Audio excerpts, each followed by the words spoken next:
నీ గురించి ఏమని చెప్పగలుగుతాడు దేవుడు?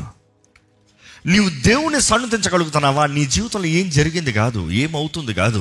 Is God always being praised in your mouth? యోబు చూస్తాం, భక్తుడైన యోబు అన్ని పోగొట్టుకున్నప్పుడు కూడా దేవుడు నాకు ఎందుకు ఇది చేశాడు అన్న మాట ఎత్తలే. ఏమంటున్నాడు?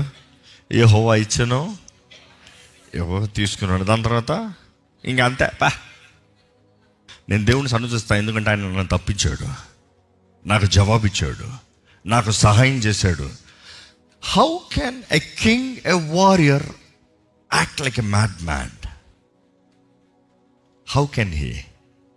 ఎందుకంటే ఈ మాట నేను ఎందుకు హైలైట్ చేస్తాను అంటే, ఈరోజు చాలామంది దేవుని గణపరచు, నిన్ను నువ్వు తగ్గించుకో అంటే, దేవుడు అంటే నేను ఎందుకు ఇట్లాంటి స్థితిలో ఉండాలి, దేవుడు అంటే నేను ఎందుకు ఇట్లా ఉండాలి, దేవుడు అంటే ఏది దేవుడు చేశాడు, నేను నా బొర్రను వాడి నేను పిచ్చోళ్ళలాగా నటించి నేను పిచ్చోళ్ళలాగా తప్పించుకున్నాను, అది నా తెలివి, దేవుడు ఎక్కడైనా తప్పించి చేశాడంటావు.